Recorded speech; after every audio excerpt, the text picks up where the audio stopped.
Hi, I'm Menaka Raman-Wilms, and you're listening to The Decibel from the Globe and Mail. The U.S. midterm elections are coming up on November 8th, and you may be surprised to hear that a number of key figures in America's far-right community who are trying to sway American voters are Canadian, and they have a surprising amount of influence. You have Steven Crowder, who runs a kind of a YouTube late night show that has almost 6 million followers. You have Lauren Southern. You have Lauren Chen, another YouTube personality. You have Jordan Peterson, who's the former University of Toronto psychologist who has become sort of an icon in some parts of the right. You have Gavin McInnes, who was one of the co-founders of Vice News and then became the founder of the Proud Boys. The Proud Boys, of course, gaining prominence through a number of things, including the presence of some of their members in the January 6 attacks on the Capitol. Nathan VanderKlippe is one of the Globe's correspondents covering the U.S., and he's been looking into the major Canadian players in this movement. This is The Decibel.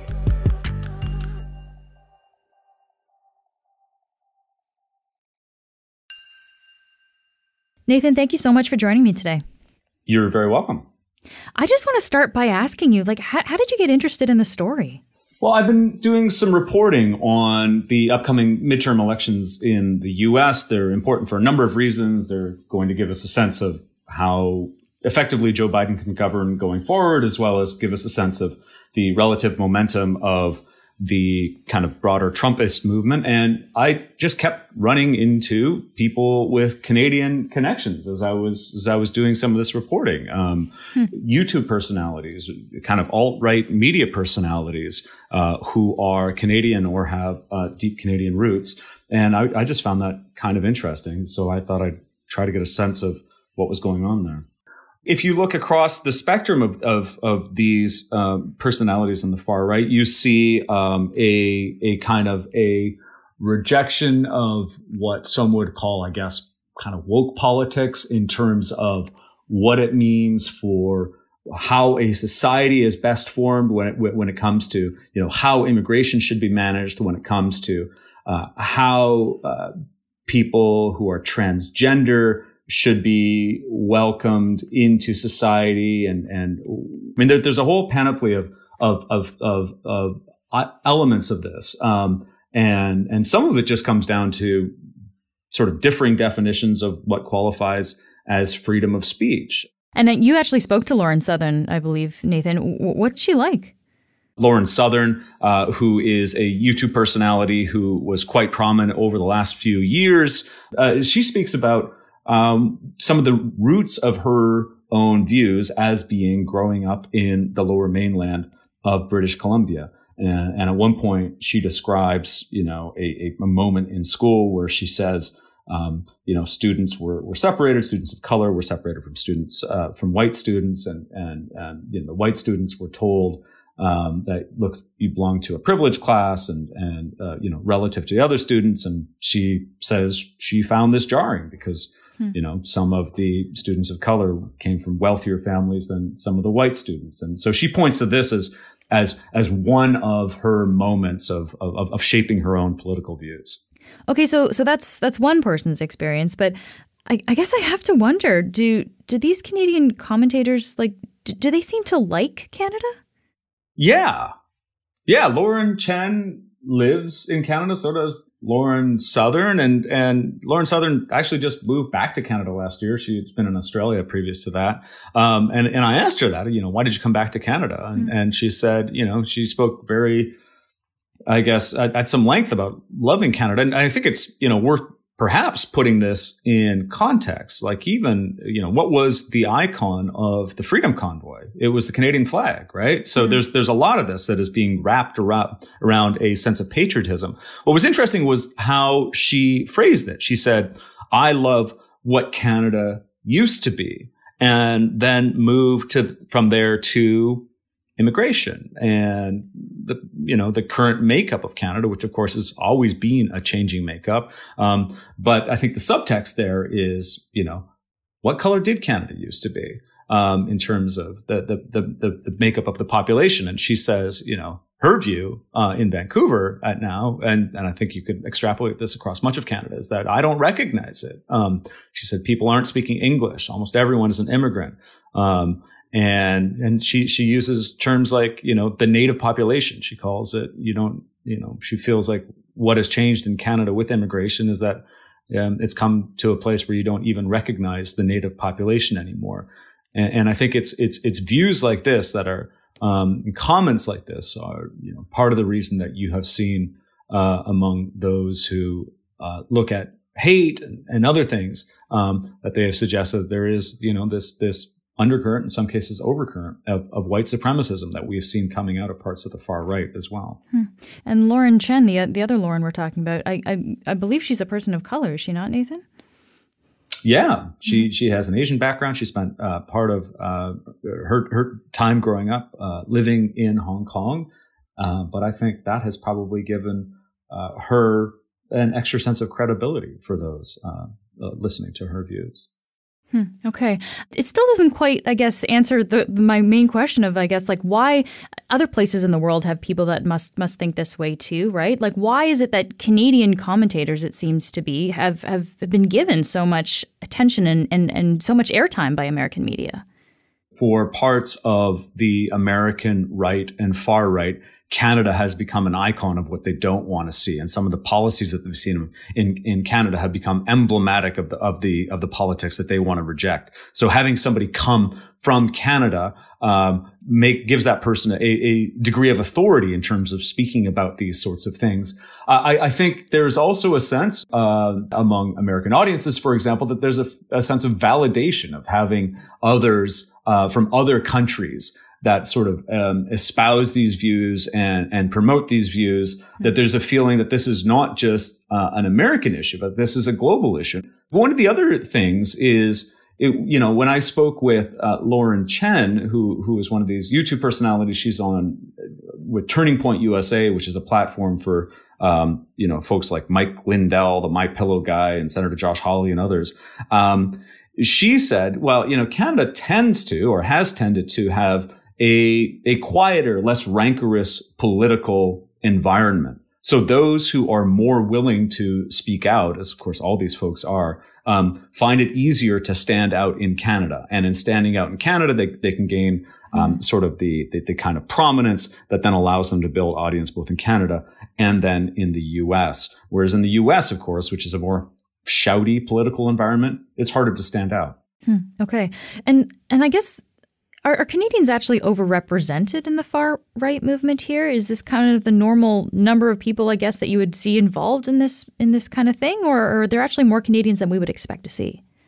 Some would say there's an overrepresentation of Canadians. These things, I think, are very difficult to quantify, but there's a couple of indicators that you can look at. There are scholars who track, they try to count the numbers of far right groups.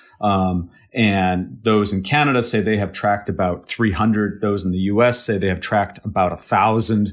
And of course, that's about a 3-to-1 ratio. And in population terms, the U.S. is just about 9 times bigger than Canada. So that would suggest an overrepresentation. We've had other indicators too, audience numbers. So Stephen Crowder, for example, has a global audience, but he has said that just about 10% of his audience on that platform is Canadian. So you have a fair amount of Canadian involvement in some of these areas. So why are there so many Canadians in this movement? I mean, that's a difficult question to answer, but time zones are easy. Accents match in general. I mean, the same reason, I suppose, that you've seen, Canadians generally do reasonably well in other parts of the U.S. media landscape. You can point to a couple of things. One is the rise of Rebel News, which was founded by Ezra Levant in 2015 and became an online video platform that also became a sort of launching point for a number of folks who have become prominent on the right and the far right in the United States. And then, of course, Justin Trudeau, Canadian Prime Minister Justin Trudeau, has also become emblematic for the right and the far right in terms of rejecting some of what he espouses in some of his politics. We'll be back after this message.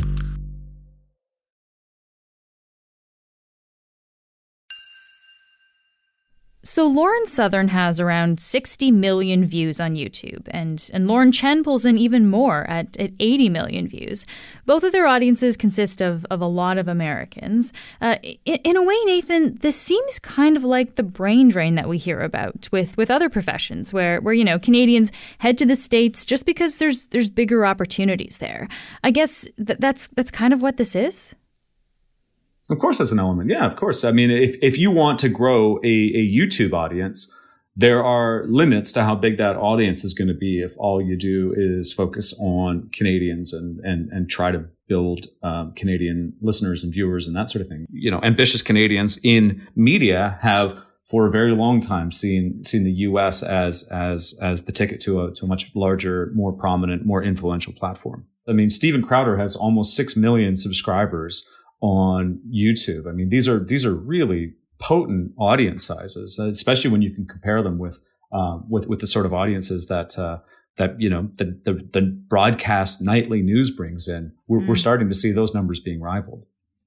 Yeah. The next big American political event is, of course, the midterms, which are coming up on November 8th.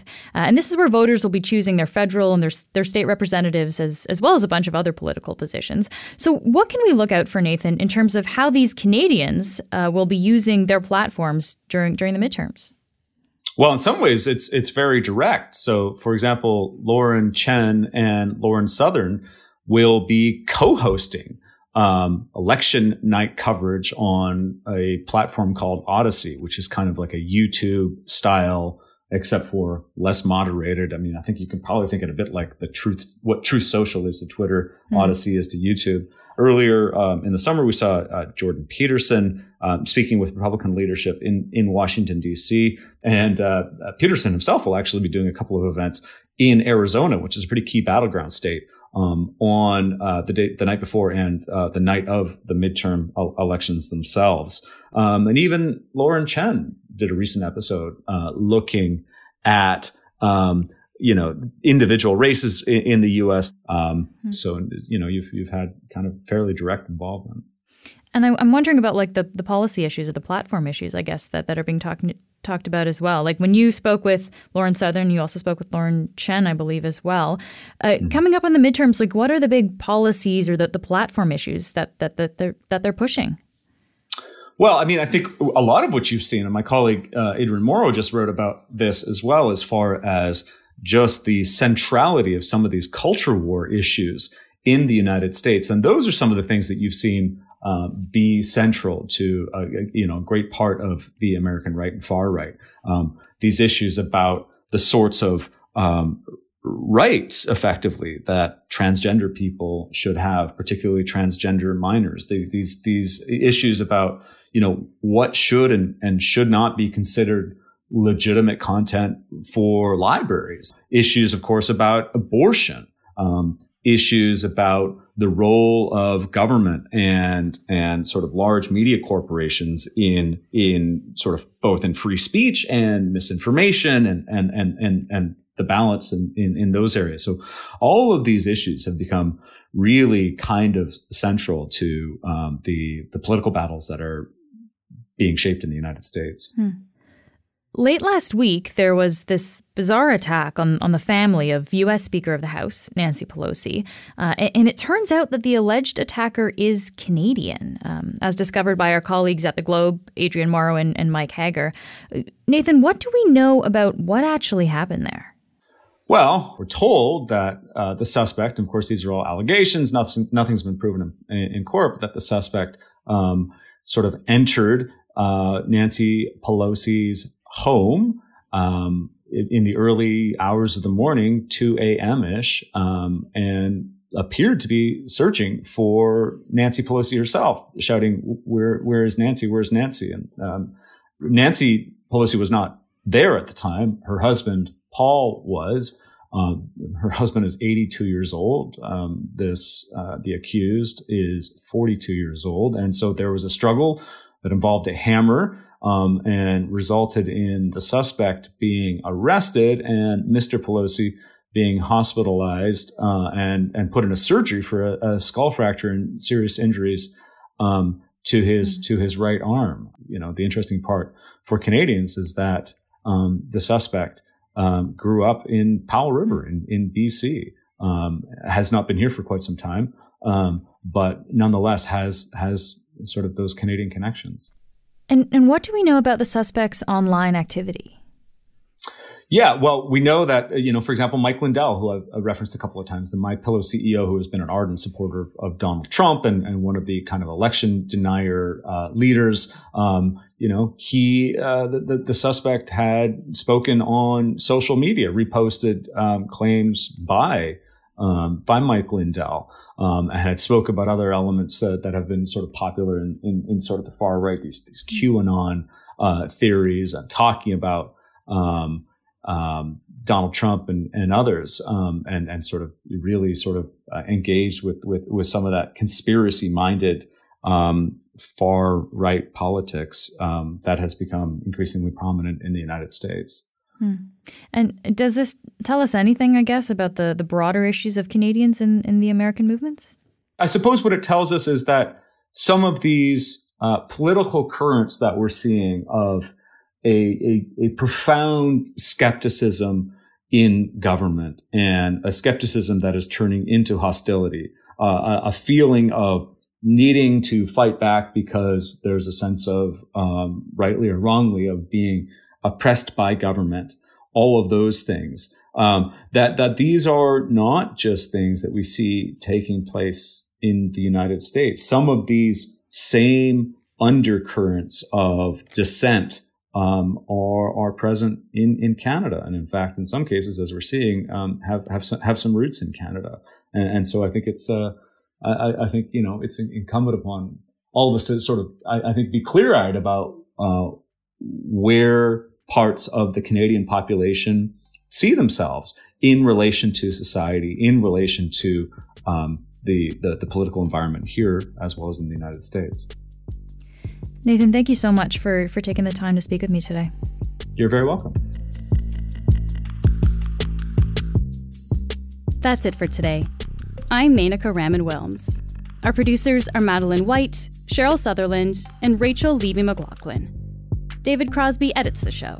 Kasia Mihailovich is our senior producer, and Angela Pacenza is our executive editor.